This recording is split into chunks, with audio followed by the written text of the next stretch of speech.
Big letter out this morning. BlackRock CEO Larry Fink publishing his annual letter to CEOs often has a remarkable influence over the conversation in corporate America. And I wrote my latest New York Times deal book column about it. This year, Fink is calling on companies to disclose and, interestingly, report their paths towards a net zero carbon footprint. In an interview, I asked him how much leverage he thinks he has over corporate America with the $9 trillion under management.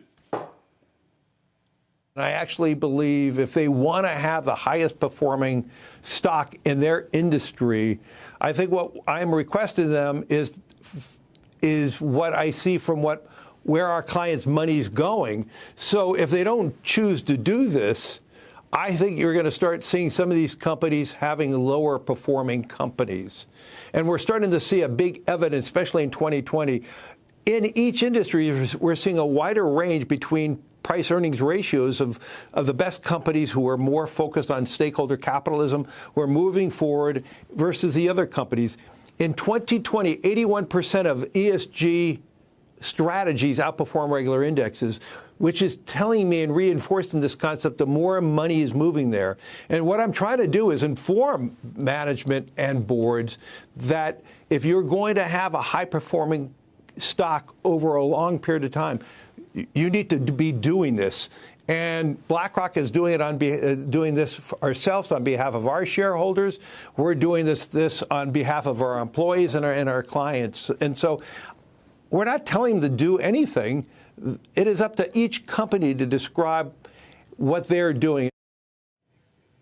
He's been right in that you can look at some of the big fossil fuel companies and how they have underperformed over the past year. I also asked Larry how concerned he is that the public and public investors are taking or have too few opportunities, investment opportunities in ESG-related companies. Electric vehicle maker Tesla would be one of the biggest, and whether there's a bit of a bubble. There's no question. We have seen huge sums of money moving into this space, and we're seeing some companies who are in that sustainability space where they're trading at very high PEs. But on the other hand, Andrew, for the world to reach this net zero carbon world, we're going to have to invest estimates more than $50 trillion into new technologies. So you're right. Today there may be a smaller portfolio of companies today who are moving towards this, but as more and more money moves into this, it's going to be moving into new technologies too. And through that new technology, we're going to have a better opportunity to reach those targets. Do you look at today and think there's any kind of, quote, ESG bubble taking place? Well, a bubble means that it's going to burst anytime soon. And the amount of money that we are seeing that's moving into this space is going to continue.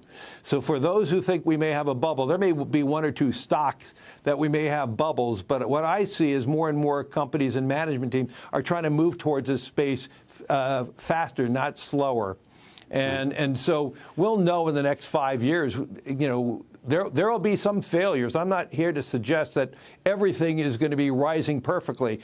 Like in everything else, when there's a new trend, we have huge winners, and then we have some losers. And we will have that in this space too. But when you think about some of the great technology companies, when I think about some of the technology companies over the last 20 years, some of them were trading at 100+ PEs, and their earnings grew into those PEs, and now they're trading at whatever today, 27, 35 type of PEs. But there are many companies and many technologies that are trading at 100+ PEs. I mean, I can think of a lot of fintech companies that are trading at extraordinary PEs, and it's not that people are investing in those companies because they believe it's a sustainability play. No, it's a societal play maybe. But some of those companies are going to either have to earn into those, grow into those earnings, or they're going to fall. Shepard Smith here. Thanks for watching CNBC on YouTube.